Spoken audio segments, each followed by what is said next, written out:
You just have a seat there, Russell. I'm just going to move your gloves here. That's a little microphone, just to make sure there's nice and clear. As you can see here, everything in this room is videotaped and audio taped. You ever been interviewed by the police in a room like this before? I have never been interviewed like this. Oh, no? Okay.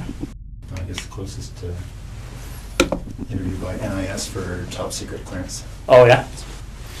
All right. Well, again, Russell, I appreciate you coming in. This is the case that shocked Canada in 2010. Royal Canadian Air Force Colonel David Russell Williams, a highly respected military officer, became a suspect in the disappearance of two 7-year-old Jessica Lloyd. One was a symbol of honor and authority, the other an innocent victim. No one could have imagined their lives would collide in such a dark and disturbing story. For more than 2 decades in the military, Russell Williams had built the image of a perfect officer, an elite pilot, disciplined leader, and the commanding officer of over 7,000 personnel at CFB Trenton. The title colonel followed him everywhere, reinforcing the power, confidence, and respect that defined his public life. An investigation like this, I mean, I'm sure you can appreciate it's been big news, especially down Belleville way. And, you know, obviously our approach to cases like this is that we don't give up on somebody being alive until we get evidence that they're not. So because of that, we're treating Jessica's case as an emergent situation, obviously. Yeah. So we're fast forwarding things that we might normally take our time with, and that's why we're here on a Sunday afternoon. Sure. So again, I appreciate it. Okay. We're going to do a pretty thorough interview today. Okay. And the reason for that is because the last thing we want is to be calling people back again and again and again. Okay. So what we're going to do is we're going to go over a number of things, and I'm going to explain what all those are to you. Okay. I'm a big coffee guy. I don't know if you're a coffee guy or not, but I didn't want to drink in front of you. So no, I appreciate that. All right, go ahead. I could definitely. Are they black? Yeah, they're just black with sugar. All right, and again, like I said, this interview is going to be very thorough. But again, I have a simple rule when I talk to people. It's I'm sure you're the same way. I treat everybody with respect. I don't want to ask you to do the same for me. So what we're going to do is we're going to start off by going through what your rights are. Okay. Just like everybody else. Okay. Have you ever been read your rights before? No. Yeah, I'm sure you've seen it on TV a whole bunch of times, but that's usually the American version. So I'll go over with you briefly, okay? Russell, just to avoid any confusion, because people do get confused when they're talked to by the police, is that you're obviously not under arrest here today, okay? Anytime you feel you want to leave here, you feel free to do so. The door's not locked. Teresa will walk you down the lobby anytime you want, okay? On the 28th of January 2010, the quiet countryside of Ontario was shaken when Jessica Lloyd suddenly disappeared. Her small home sat alone along Highway 37. There were no signs of forced entry. Her phone, passport, and personal belongings were still inside. But the eerie silence of the scene told investigators something was terribly wrong. If there's anything that comes up in our interview today, Russell, that you feel you want to talk to a lawyer about, you just let me know, okay? Sure. And the reason for that is I want to explain to you exactly what's going on here, okay? Jessica Lloyd is one of 4 cases that we're currently investigating, okay? And essentially what's happened is over the past about 4 or 5 months, there have been 4 occurrences that, like I said, that we're looking into. 2 of those occurrences occurred in September of 2009, and very briefly, they were up in the Tweed area. They involved somebody entering 2 different women's houses in the evening hours and committing sexual acts. Okay. In November of 2009, a young lady by the name of Marie-France Como was found murdered in her home in Brighton. And we believe that there was a sexual component to that crime as well. And then most recently we have Jessica Lloyd's disappearance. Okay, so essentially when you're looking at those kind of crimes, we're looking at a number of different potential criminal charges. All right, we're looking at issues all the way from the most serious one, which is first-degree murder, kidnapping, sexual assault, break and enter with intent to commit sexual assault, forcible confinement. Okay. And so what I want to make sure you understand, and this is what we've been doing with everybody we've been talking to, is that clearly, when we find out who's responsible for one or all of those crimes, they could be charged with one or all of those offenses, okay? Whether it's you or whether it's anybody else, all right? Absolutely. And that's why it's important that we make sure that people understand what they have to do and what they don't have to do when they're talking to us, okay? So as I said before, any point today you feel the need, you want to speak to a lawyer, you let me know, and we can take you to a room where you can do that in private, okay? Is there any reason you want to call a lawyer now? Nope. Okay. These first 2 attacks happened not that far from my place in Tweed. Well, the second one did. Yeah. We didn't even know the first one had happened, but I understand that was reasonably close as well. But the second one was very close. Yeah. So certainly at the time, the OPP did a door-to-door. Yeah. And within a couple of days, probably the same night. So I spoke with a couple of guys then. News spread quickly across Ottawa. More than 2,000 volunteers joined police in the search. In the freezing Canadian winter, fields covered in snow near Jessica's home were carefully combed, every inch examined in the hope of finding the smallest clue about the young woman's fate. Okay. Yeah, and I'm aware of that from looking at the different cases. And essentially, Russell, in a nutshell, that's what we wanted to talk to you about. Okay, those 4 cases are of concern to us, and you know, you've kind of almost hit the nail on the head about some of our issues that kind of make us want to talk to Russell Williams. Okay, because essentially there was a connection between you and all 4 of those cases. Would you agree? Geographically, and then I guess or I drive past. Yes, I would have to say there was a connection. Yeah. Friday on the day I was.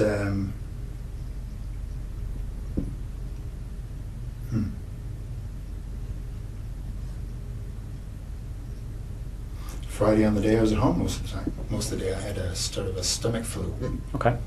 In Ottawa or Tweed? In Tweed. In Tweed? Okay. Yeah. So we backtrack then. So all day Friday, you're at home. Yeah. And then what time do you leave to go to the base to sleep there on the Friday night? Not sure. Probably just went in for just before bed. So I probably left Tweed at between 8 and 9 or so. Okay.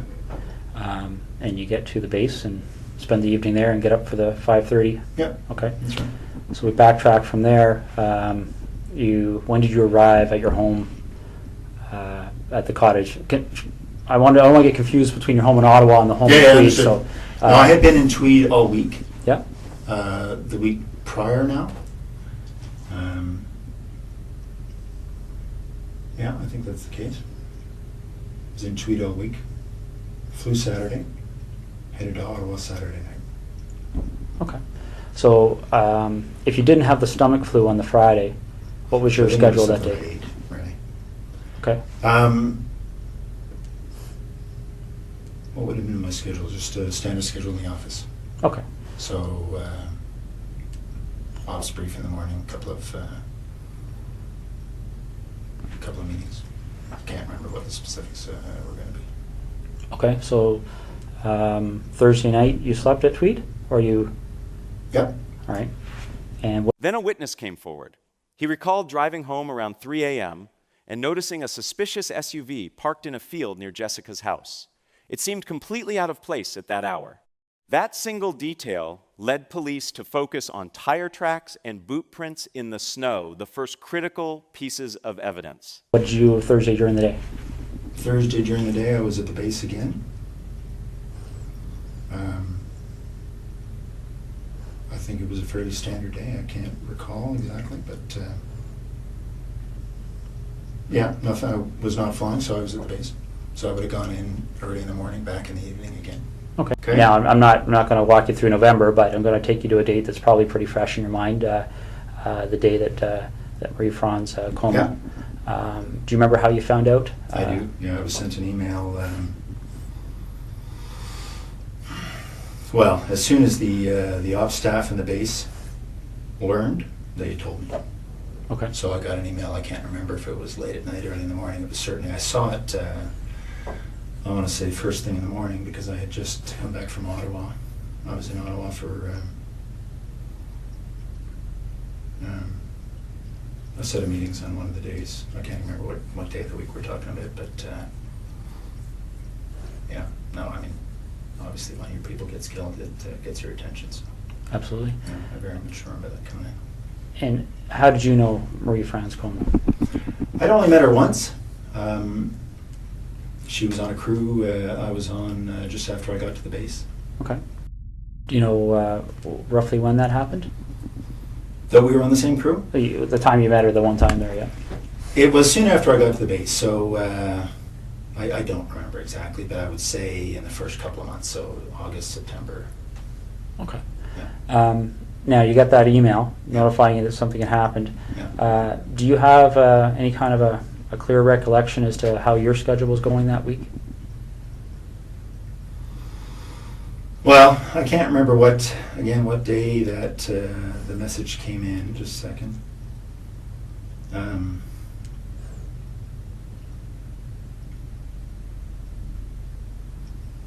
No, I can't remember what day of the week, but I just think there was a whole bunch of activity spun up as a result, obviously. No, I can't remember the day of the week.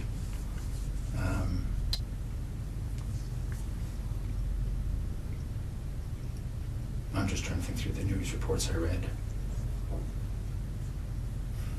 No, I'm sorry, I can't remember what day that was, but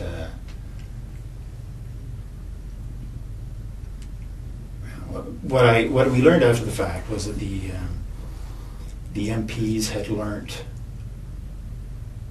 of her death, I think quite a bit after her body had been discovered. Okay. So I think what happened, I'm sorry, just a second. For days, officers stopped hundreds of SUVs traveling through the surrounding roads. Then, on the evening of February 4, they pulled over a vehicle belonging to Colonel Russell Williams. The stop lasted only 90 seconds, but once the vehicle left, investigators quietly placed him under surveillance. So if we were to do a similar investigation in your background, is there anything you can think of that anybody may have misinterpreted, or anything in your history that somebody might say Russell Williams Absolutely did this? No. Okay. Be very boring. What's that? It'll be very boring. All right, because essentially that's what I'm looking at. Is it? You seem like a very intelligent person, and I think you can see how a surprise like that would certainly set off some alarm bells in our investigation, right? Okay. So the next thing we need to cover off is, well, I'll just ask you this straight out. Given the types of crimes we're investigating, do you get much chance to watch television shows, CSI, things like that? I do watch, I prefer Law and Order, but I do watch CSI occasionally, yes. Okay. So you have an idea of, obviously, the forensic capabilities, things like that are out there. What would you be willing to give me today to help me move past you in this investigation? What do you need? Well, would you be willing to supply things like fingerprints, blood samples, Sure. things like that? Yeah. Okay. Footwear impressions? Yeah. Okay. All right. I think that's what we're gonna ask you to do. Okay. All right. I told you when I came in here that I'm going to treat you with respect, and I've asked you to do the same for me. We talked about the whole idea of how we've approached you here. Okay. The trying to be as discreet as possible. Mm-hmm. Okay.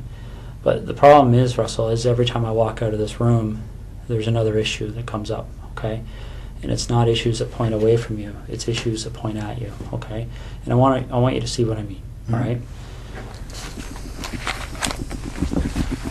This is the footwear impression of the person who approached the rear of Jessica Lloyd's house on the evening of the 28th and 29th of January. Yeah. Okay. Because essentially, when you're dealing with footwear impressions, we have a gentleman on the OPP who's basically world-renowned. His name is John Norman. And essentially, with footwear impressions, you're in a situation where you're pretty much in the area of fingerprints. Okay. This is a photocopy of the boot that you took off your foot. Yeah. Just a little while ago. Okay. Now, I'm not an expert in footwear impressions, so I rely on the experts. Footwear impressions are very much... 2 days later, Williams received a call asking him to come to Ottawa Police Headquarters to answer a few questions. He arrived calmly, believing it was routine. But inside the interrogation room, Detective Jim Smith immediately addressed him by his first name, Russell, subtly stripping away the authority he had always commanded. Like fingerprint comparisons, okay? You take a look at this print, and again, this is one print. This person walked through, there's several different prints to compare. So we're going to get features off of one print to compare, features off another print to compare. Yep. These are identical.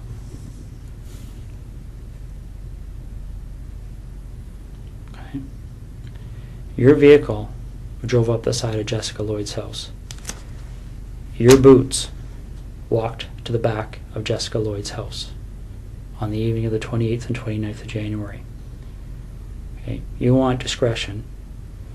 We need to have some honesty, okay? Because this is getting out of control really fast, Russell. Okay, really, really fast.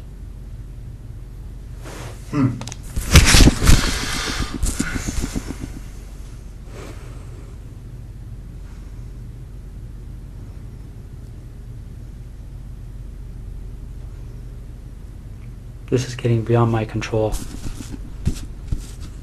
All right, I came in here a few hours ago and I called you the way I called you today because I wanted to give you the benefit of the doubt. But you and I both know you were at Jessica Lloyd's house, and I need to know why.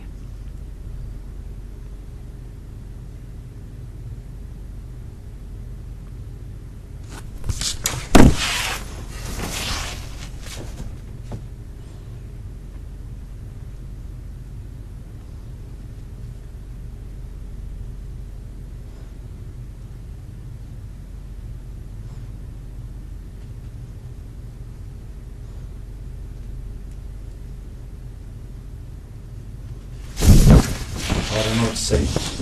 It's, Well, you need to explain it because this is the other problem we're having, Russell, okay? Again, these decisions are made by me. Right now, there's a search warrant being executed at your residence in Ottawa, okay? So your wife now knows what's going on. There's a search warrant being executed at your residence in Tweed, and your vehicle's been seized, okay? You and I both know they're going to find evidence that links you to these situations. Okay. You and I both know that the unknown offender, male DNA, on Marie France Comeau's body is going to be matched to you, quite possibly before the evening's over. Okay? This is a major investigation. The Center of Forensic Science is on call 24 hours a day helping us with this. Your opportunity to take some control here and to have some explanation that anybody is going to believe is quickly expiring. Okay? Russell, listen to me for a second, okay? When that evidence comes in, when that DNA match, when that phone rings and somebody knocks on this door, your credibility is gone, okay?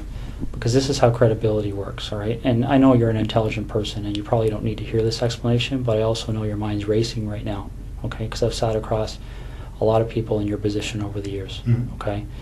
The bottom line is that as soon as we get that piece of evidence that solidifies it, DNA, okay?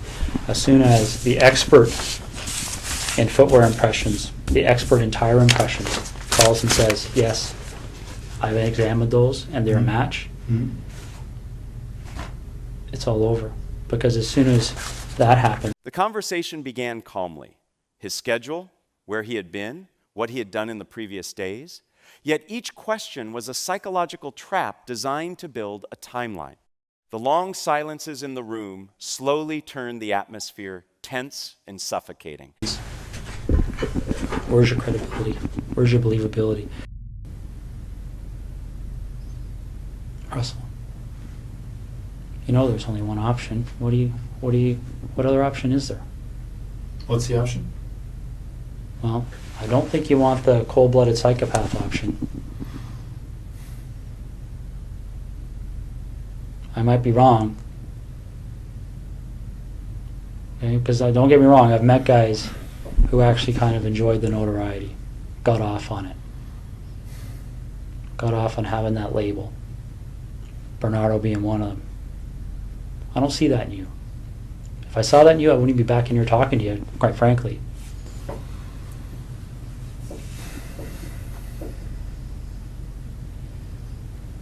But maybe I'm wrong. Maybe you got me fooled. I don't know.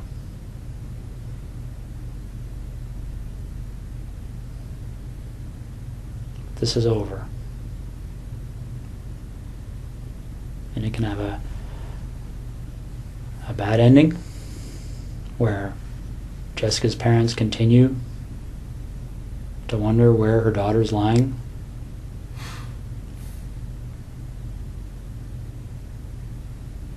And I don't know. I mean, obviously, there's a huge search still underway, and it'll continue. It'll continue until her body's found. Once that happens, then I don't know what other cards you would have to play.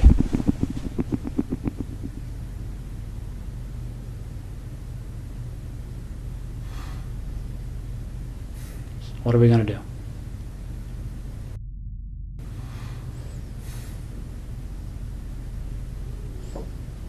Russell. What are we going to do?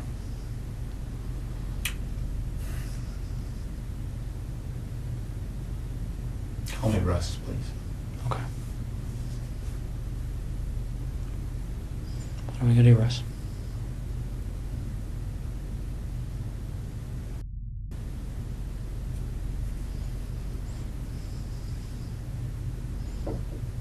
Is Jessica somewhere we can find her easily? Like, is this something where I can make a call and tell somebody to go to a location and they're going to find her, or is this something where we have to go and take a walk?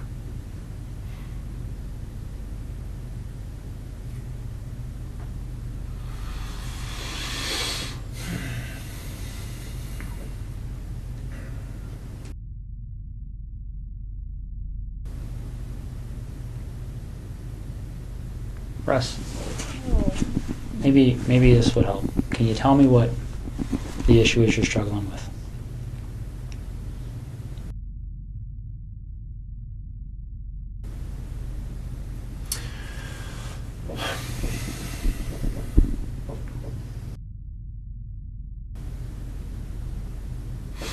It's hard to believe this is happening. Why is that? Why is it hard to believe?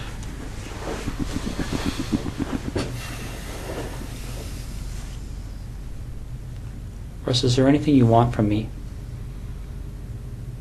Is there anything you want me to explain? Is there something missing that you're struggling with that I can shed some light on for you?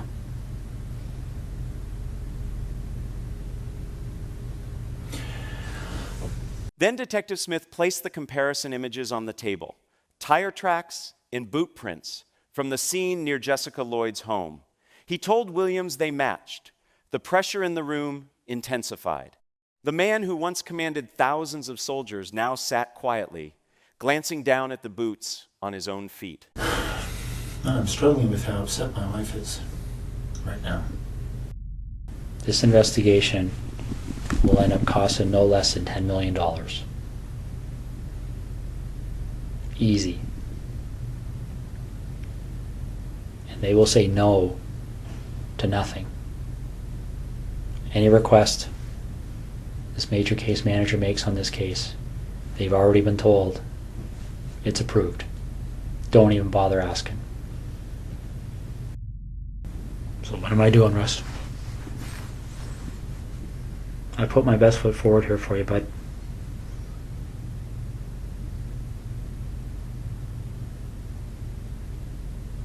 I really have. I don't know what else to do to make you understand the impact of what's happening here. Did we talk? I want to minimize the impact on my wife. So do I.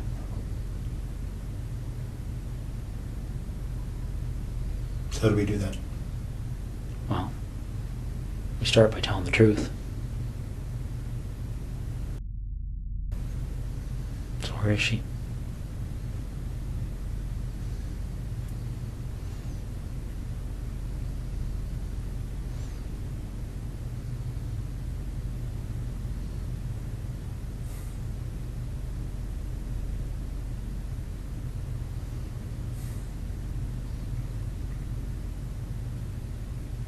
You got a map?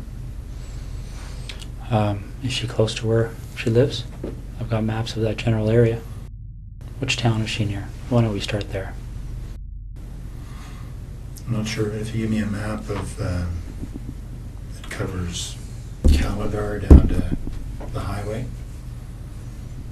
and over to Tweed and south, I'll show you. Let me see what I got here. I might have something. Is she inside, outside? Outside. Okay. Is she close to a road? Yep. All right. Is it something where is she buried, or is she somewhere where if you walk there you would fairly easily see her? It's here. Okay. Okay. I'll be right back. Okay. Do you want any water or anything? Sure. Okay. I'll be right back. How long has she been there for?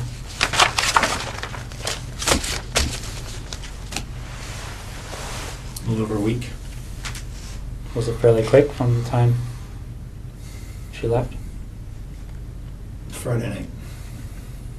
Friday night? Yep. So where was she between Thursday night and Friday night? In Tweed. With you? Yep. How long was she alive for?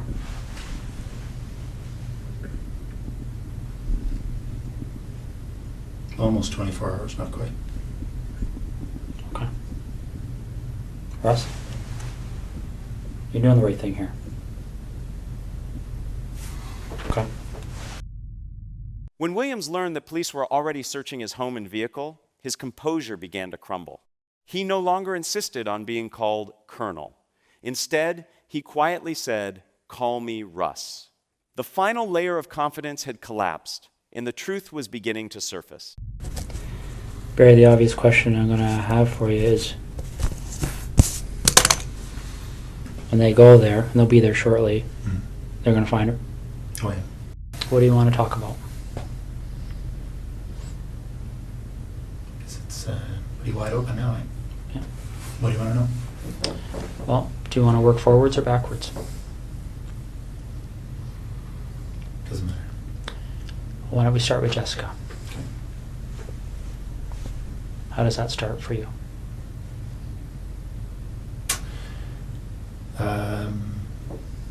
I saw her in her house on her treadmill.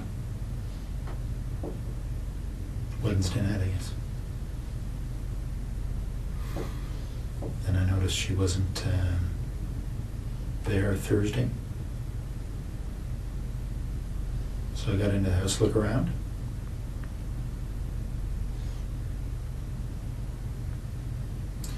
Then, and then left. Noticed she'd come home. So I went back in. Through the back patio door while she was sleeping. Okay. Marie France Como.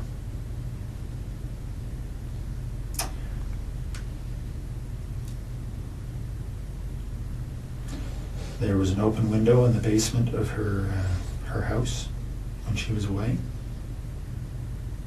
I went in there a couple of nights before she came home. Looked around. I went back in there late at night when she was at home. She was on the phone in her bedroom. She actually discovered me in the basement. She was trying to get her cat to come upstairs, and the cat was in the basement, had seen me and was fixated on me in the corner. She couldn't get the cat up, so she came downstairs to try and get the cat, and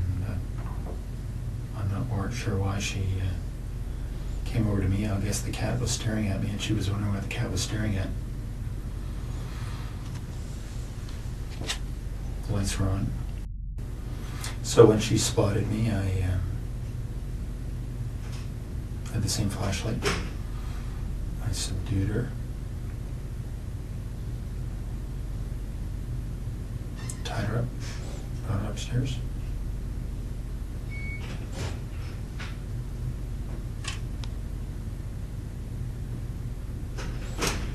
And strangled her later in the morning. Why do you think these things happen?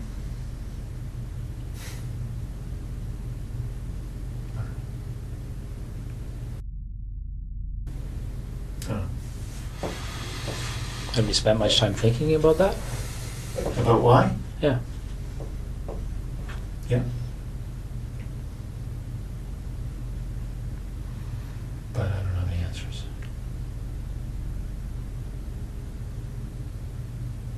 To the murder of Corporal Marie-France Comeau, along with numerous break-ins and sexual assaults committed in the months before. The case concluded with Williams being charged with 2 counts of first-degree murder, as well as kidnapping, sexual assault, and multiple break-and-enter offenses. In 2010, a Canadian court sentenced him to life in prison with no possibility of parole for at least 25 years. A once respected military colonel had become one of the most notorious criminals in Canadian history.